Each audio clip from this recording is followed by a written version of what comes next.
Hello बच्चों, स्वागत है आप सभी का आपके अपने YouTube channel math Mantra by Rajan Mishra में। आप लोग जानते हैं समुच्चय सिद्धांत पढ़ा रहे थे, आज लेकर आए हैं उसी का अगला भाग। अच्छे से पढ़ते रहिए, समझते रहिए। कोई प्रॉब्लम हो तो पूछ सकते हैं आपको, आप हमारे व्हाट्सएप ग्रुप से। आज आपको पढ़ाएंगे एक्सरसाइज 1.4 1.3 तक हुआ था, आज 1.4। मन से देखिएगा, ठीक है। बुक ले लीजिए, रफ ले लीजिए और पेन ले लीजिए, हमारे साथ लगाते चलिए। क्या कह रहा है? निम्नलिखित में से प्रत्येक समुच्चय युग्म का सम्मिलन ज्ञात कीजिए। देखिए, सम्मिलन मतलब होता है क्या? यूनियन। 1.4 है सम्मिलन। सम्मिलन कह सकते हैं या संघ कह सकते हैं, या इसको किससे प्रदर्शित करते हैं? यूनियन से, यू से, यूनियन कहते हैं। आइए समझते हैं। जैसे पहले का पहला है, कह रहा है x इज इक्वल टू 135 और y इज इक्वल टू 123। मन से देखिएगा, हमें यूनियन पता करना है ना, x यूनियन y। यूनियन मतलब होता है सभी को मिलाकर, ठीक है। आगे मिलेगा प्रतिच्छेद, प्रतिच्छेद यानी इंटरसेक्शन, जो दोनों में हो। फिर मिलेगा अंतर, क्रम से बताते चलेंगे। तो यूनियन मतलब मिला दीजिए, पुनरावृत्ति ना हो। जैसे 1 3 5 1 2 5, तो 1 2 3 5, ठीक है। यही आपका क्या हो जाएगा? आंसर। मन से देखते रहिए। सेकंड कह रहा है इसी में a is equal to AEIOU और b कह रहा है ABC। अब देखिए, यूनियन ज्ञात करना है, A यूनियन B, मिला दीजिए ABCEIOU, ठीक है। यही क्या हो जाएगा? आंसर। पुनरावृत्ति ना होने पाए, ठीक है।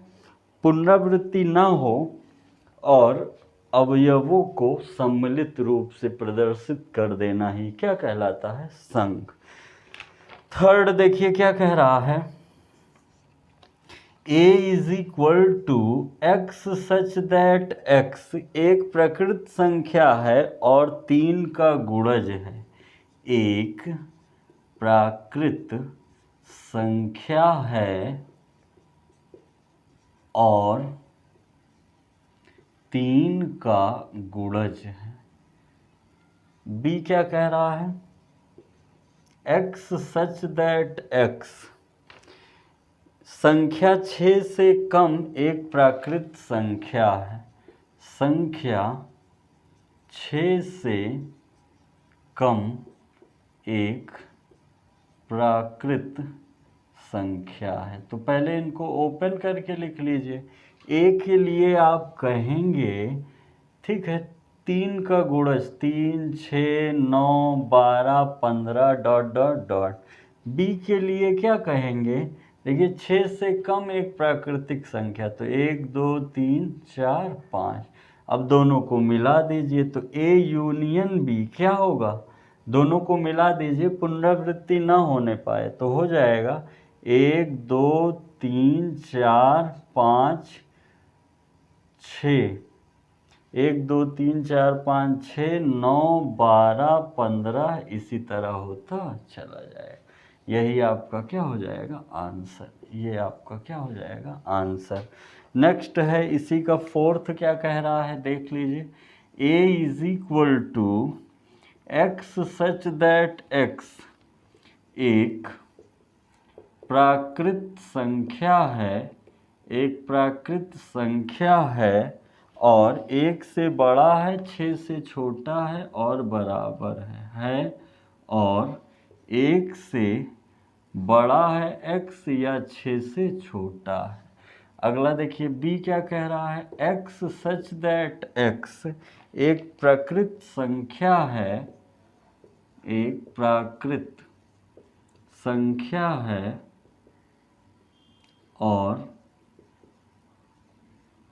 और 6 से बड़ा है और 10 से छोटा है।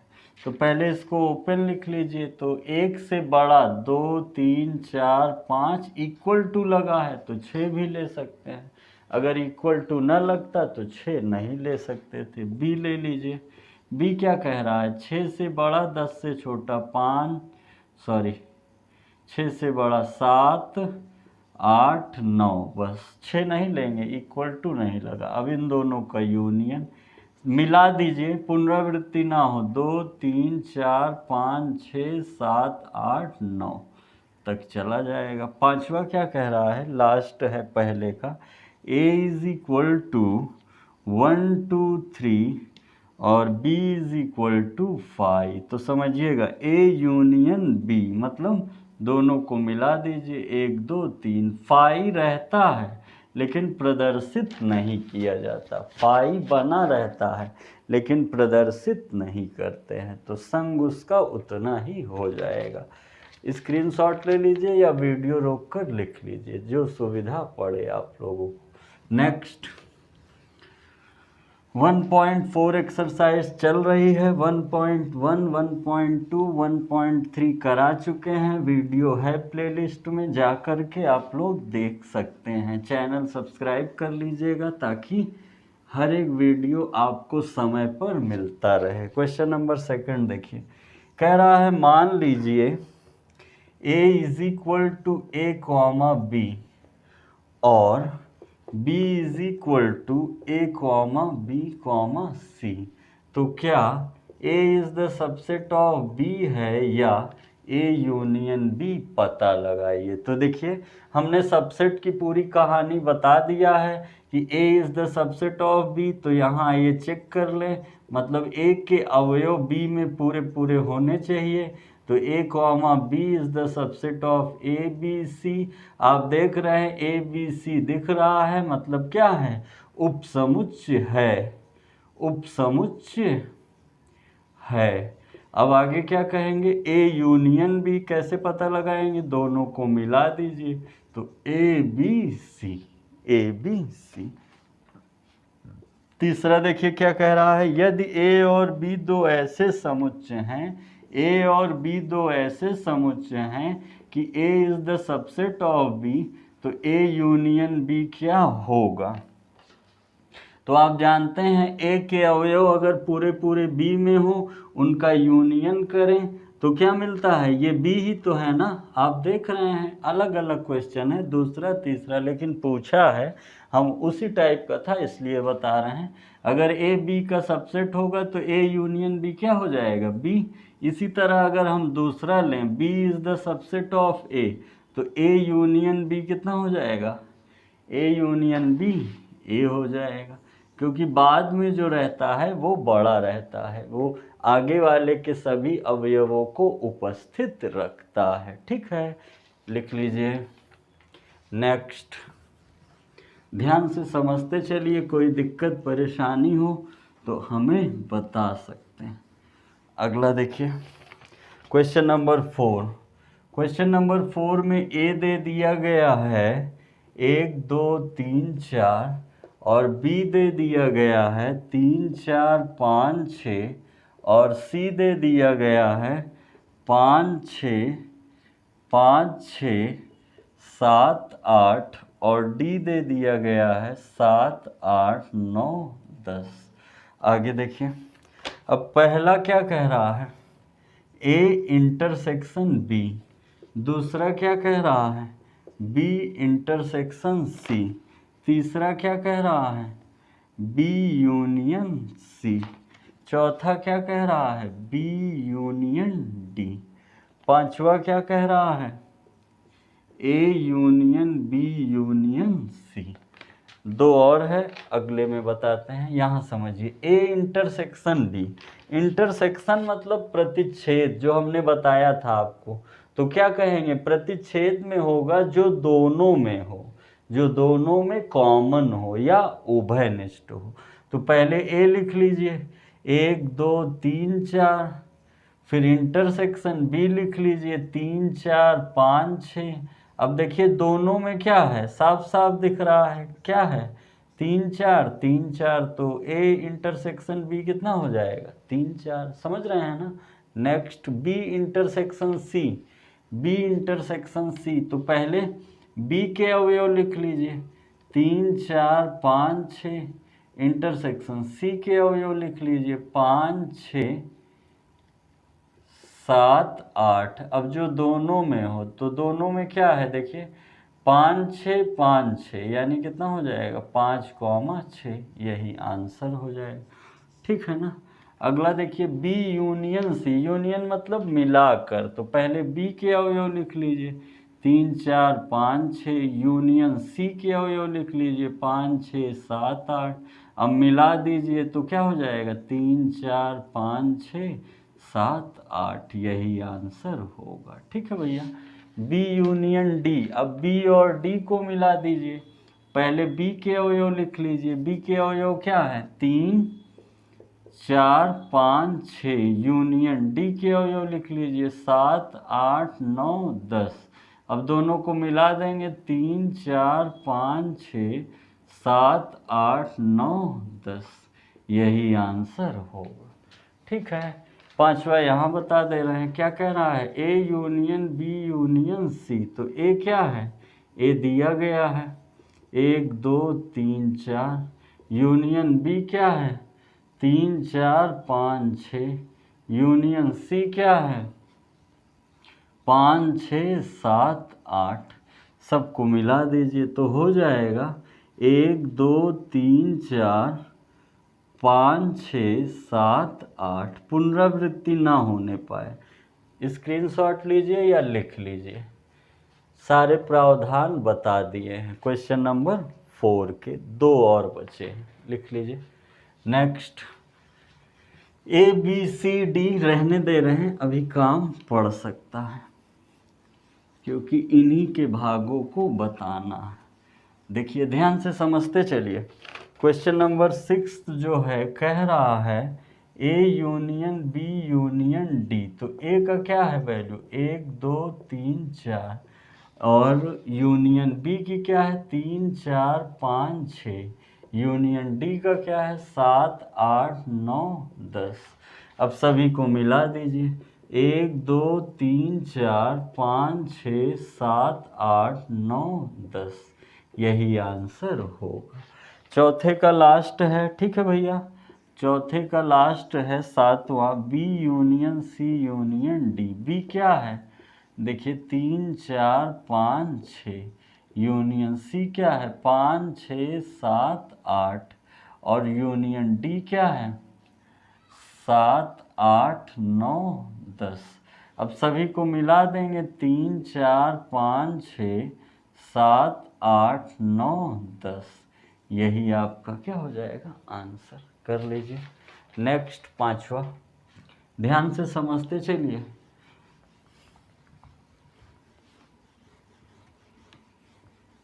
देखिए क्या कह रहा है पांचवा, देखिए कह रहा है प्रश्न एक में दिए गए प्रत्येक समुच्चय युग्म का सर्वनिष्ठ ज्ञात कीजिए। मतलब जो प्रश्न एक था, एक में दिया था x इज इक्वल टू पहला एक तीन पाँच और y इज इक्वल टू एक दो तीन। अब हमें इंटरसेक्शन चाहिए, x इंटरसेक्शन y जो दोनों में है, दोनों में क्या दिख रहा है, तीन, यही आंसर होगा। दूसरा क्या कह रहा था, a is equal to A E I O U and b is equal to A B C. तो हमें क्या बताना है, a इंटरसेक्शन b जो दोनों में हो, क्या है, a दोनों में है ना। तीसरा देखिए, तीसरा क्या कह रहा है, a is equal to x such that x एक प्राकृत संख्या है, एक प्राकृत संख्या है और तीन का गुणज है, तीन का क्या है, गुणज है। b इज इक्वल टू क्या कह रहा है, x सच दैट x संख्या 6 से कम एक प्राकृत संख्या। तो देखिए ए के अवयवों को अगर लिखा जाए तो हो जाएगा 3, 6, 9, 12, 15 डॉट डॉट डॉट। अगर बी के अवयवों को लिखा जाए, बी के अवयवों को लिखा जाए 6 से कम, तो 1, 2, 3, 4, 5। अब इन दोनों में इंटरसेक्शन ए इंटरसेक्शन बी तो कुछ नहीं है, 5 हो जाएगा, क्योंकि ये 5 तक है। सॉरी सॉरी सॉरी सॉरी, दोनों में क्या दिख रहा है, 3, यानी ए इंटरसेक्शन क्या हो जाएगा, 3। ठीक है भैया, ए इंटरसेक्शन क्या हो जाएगा, 3। यहाँ ए इंटरसेक्शन ए आया है। चौथा देखिए, चौथा कह रहा है A is equal to x such that x एक प्राकृत संख्या है, एक प्राकृत संख्या है और 1 से बड़ा है x और 6 से छोटा है। तो ए के एलिमेंट क्या होंगे, 2, 3, 4, 5, 6। इसी तरह b is equal to x such that x एक प्राकृत संख्या है, एक प्राकृत संख्या है और 6 से बड़ा है और 10 से छोटा है। तो b इज इक्वल टू कितना हो जाएगा, क्या हो जाएगा, 7, 8, 9। अब a इंटरसेक्शन b देखिए, अब इसमें दोनों में कुछ नहीं दिख रहा है। 7, 8, 9, 2, 3, 4, 5, 6, वो 6 तक है, ये 7 से शुरू है। जिसमें कुछ ना उभयनिष्ठ हो वो 5 क्या, एक ऐसा समूह या झुंड जिसमें एक भी अवयव उपस्थित ना हो, रिक्त समुच्चय कहलाता है, जिसे 5 से प्रदर्शित करते हैं। ठीक है, एकल समुच्चय ऐसा समूह या झुंड जिसमें केवल और केवल एक ही अवयव उपस्थित हो, एकल समुच्चय कहलाता है। परिमित समुच्चय ऐसा समुच्चय जिनके अवयवों की संख्या को हम बता सके, प्रदर्शित कर सके, वो क्या होता है, वो होता है परिमित समुच्चय। अपरिमित समुच्चय ऐसे समुच्चय जिनके अवयवों की संख्या न बताई जा सके, अपरिमित या अपरिभाषित कहलाता है। ये सब पढ़ाए हैं, पीछे जाकर रिवीजन कर लीजिए। आइए आगे लिखिए। नेक्स्ट, वीडियो रोक करके लिख लिया करिए ताकि साथ ही साथ तैयार होता चले, फिर बाद में एक बार और लगा लेंगे, फिर हमेशा के लिए होगा। बीच बीच में अपना मूल्यांकन करते रहा करिए। आगे देखिए, लाइट कट गई पर दिख रहा होगा, आशा है। क्वेश्चन नंबर कितना हो गया था, 5 तक हो गया था। छठा देखिए क्या कह रहा है, यदि a इज इक्वल टू 3, 5, 7, 9, 11 है, b इज इक्वल टू 7, 9, 11, 13 है, c इज इक्वल टू 11, 13, 15 है, डी इज इक्वल टू 7, 8, 9, 10 है।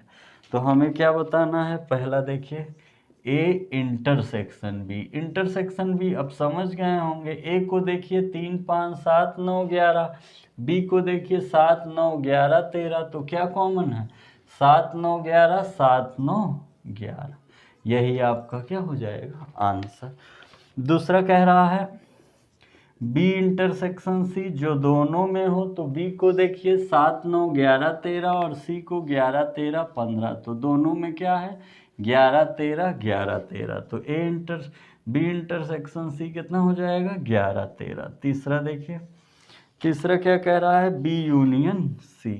बी और सी को मिला दीजिए तो कितना हो जाएगा, 7, 9, 11, 13 और सी है ना, तो 11, 13, 15। पुनरावृत्ति ना हो तो 7, 9, 11, 13 और 15, 7, 9, 11, 13 और 15।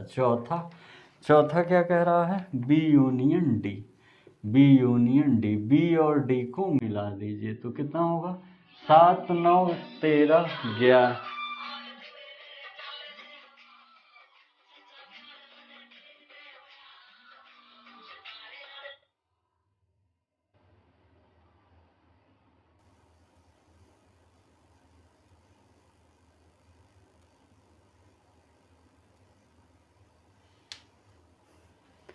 देखिए देखिए क्या कह रहा है, बी यूनियन डी। बी तो पता है ना कितना है, बी जानते हैं कितना है, बी है 7 9 11 13 और डी कितना है 7 8 9 10। तो हमें यूनियन है, दोनों को मिला दीजिए, 7 8 9 10 11 13, 7 8 9 10 11 13। ये चौथा हो गया। पांचवा देखिए, पांचवा क्या कह रहा है, ए इंटरसेक्शन, चौथा था सॉरी, पहला दूसरा तीसरा, चलिए ठीक है कोई बात नहीं। पहला ए इंटरसेक्शन बी था, दूसरा बी इंटरसेक्शन सी था, तीसरा ये था। तीसरा ये हमने पहले का लिख लिया। चलिए यहाँ से देखिए तीसरा क्या था, तीसरा दिया गया है A intersection C intersection D. तो पहले ए और सी का दो दो कर लीजिए, अगर 3 आ जाएं तो दो दो कर लीजिए। ए इंटरसेक्शन सी कितना होगा, ए इंटरसेक्शन सी, ए और सी जो दोनों में हो क्या है 11। इंटरसेक्शन डी कितना है 7 8 9 10। तो मिला दीजिए, ओ सॉरी, जो दोनों में है, दोनों में तो कुछ नहीं है, 5 हो जाएगा, ठीक है ना। अगला देखिए, अगला जो चौथा है इसमें का, ये दोनों छोड़ दीजिएगा, पिछला ले लिए थे पर सीख लीजिए कोई बात नहीं। चौथा कह रहा था ए इंटरसेक्शन सी, ए और सी जो दोनों में हो। तो ए देखिए 7 9 7 3 5 7 9 11। सी देखिए 11 13 15, तो हो जाएगा क्या 11। आगे देखिए पांचवा, पांचवा कह रहा है बी इंटरसेक्शन डी। तो बी क्या है 7 9 11 13, बी क्या है 7 9 11 13, डी क्या है 7 8 9 10। तो 7 और 9, पांचवा हो गया। छठा होगा A intersection B union C. तो ए इंटरसेक्शन, तो ए के अवयव लिख लीजिए क्या है 3 5 7 9 11, intersection B union C, B और सी को मिला के लिख दीजिए 7 9 11, 7 9 11 13 15। अब जो दोनों में हो, दोनों में क्या है, दोनों में क्या है बताइए, 7 9 11 7 9 11, 7 9 और 11, यही आपका क्या हो जाएगा आंसर। सातवां देखिए ए इंटरसेक्शन डी। सातवां क्या कह रहा है, ए इंटरसेक्शन डी, मतलब ए और डी जो दोनों में हो। तो 7 9 11 7 9, 7 और 9, स्क्रीनशॉट लीजिए जल्दी से। ठीक है 7 तक हो गया। आठवां देखिए, अभी ए बी सी डी लिखे रहने दे रहे हैं, ठीक है। मन से देखते रहिए, पढ़ते रहिए और सोचते रहिए। सातवां कह रहा है, सातवां ए इंटरसेक्शन डी हो गया। आठवां कह रहा है A intersection B union D. तो पहले ए के अवयव लिख लीजिए, 3 5 7 9 11, इंटरसेक्शन बी यूनियन डी लिख लीजिए। तो बी और डी को मिला दीजिए, 7 9 11, 7 9 11, 7 9 11, क्रम से लिख लीजिए। बी और डी को मिला रहे हैं, 7 8 9 10 11 13। अब जो दोनों में हो तो वही 7 9 11, दोनों में है, यही आंसर हो जाएगा। अगला देखिए नौवां, नौवां क्या कह रहा है, A intersection B, intersection B union C. तो पहले ए इंटरसेक्शन बी देखिए, ए और बी जो दोनों में है 7 9 11, intersection B union C, B और सी को मिला दीजिए, 7 9 11 13 15। अब जो दोनों में हो वही बात, 7 9 और 11, जो दोनों में है 7 9 11। 10वां देखिए, 2 हो 4 हो 5 हो, घबराइए मत, क्रम क्रम से करते हुए खंडित कर सकते हैं। देखिए ए यूनियन बी, ए और बी का यूनियन करिए, 3 5 7 9 11 13, इंटरसेक्शन बी इंटरसेक्शन सी, इन दोनों का इंटरसेक्शन जो दोनों में हो 11 और 13। अब जो दोनों में हो, ठीक है, 11 और 13, यही आंसर होगा। स्क्रीनशॉट ले लीजिए या लिख लीजिए।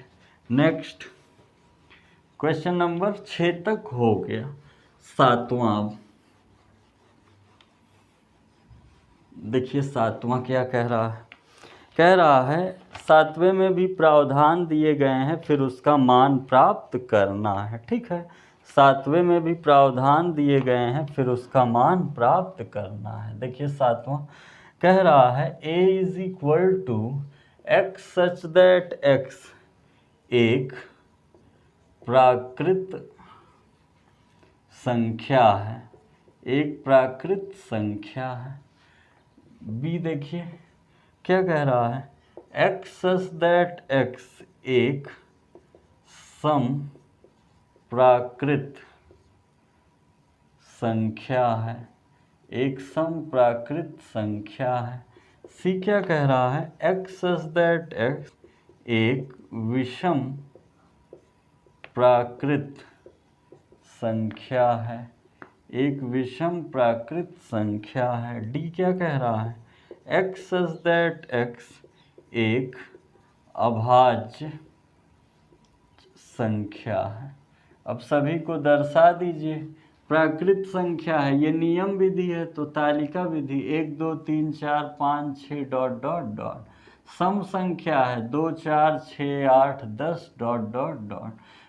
प्राकृत विषम 1 3 5 7 9 11 डॉट डॉट। अभाज्य 2 3 5 7 11 13 डॉट डॉट डॉट। अभाज्य जो स्वयं से कटे, और जो 2 है वो सम भी है और अभाज्य भी है। अब जो जो दिशा निर्देश दे रहे हैं कर लीजिए। पहला क्या कह रहा है, ए इंटरसेक्शन बी, जो दोनों में हो, तो ए और बी में सभी सम हैं और उसमें सम विषम दोनों हैं, तो सम वाले हो जाएंगे 2 4 6 8 10। ठीक है ना। अब दूसरा क्या कह रहा है, A intersection C, A intersection सी, ए और सी में तो कौन से हो जाएंगे, विषम वाले हो जाएंगे। ठीक है। तीसरा क्या कह रहा है, बी इंटरसेक्शन सी, बी और सी में क्या है, देखिए बी सम है और सी विषम है, तो दोनों में क्या हो सकता है, कुछ नहीं, फाई। चौथा देखिए, चौथा क्या कह रहा है, बी इंटरसेक्शन डी, बी और डी, बी जो है ये डी है। ठीक है, बी में क्या है, सम है और इसमें अभाज्य है, ये भी फाई। पांचवा क्या कह रहा है, B intersection D, B intersection D, B और डी जो दोनों में है तो क्या होगा, फाई। बी और डी में फाई होगा। B intersection C phi, B intersection D phi, B और डी फाई, बी डी तो हो गया था, बी इंटरसेक्शन सी। छठा देखिए, ए इंटरसेक्शन डी नहीं हुआ है, हाँ तो ये तो हो चुका है।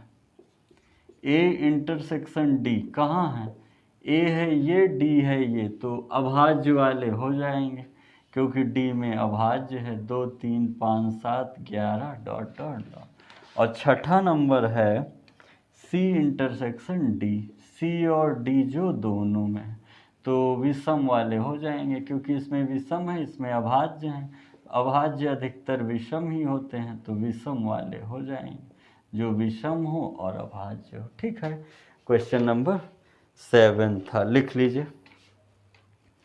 शेष जो है वो हम अगले वीडियो में कराएंगे, इतना आप लोग करके प्रैक्टिस करते रहिए, इसको लिख लीजिए।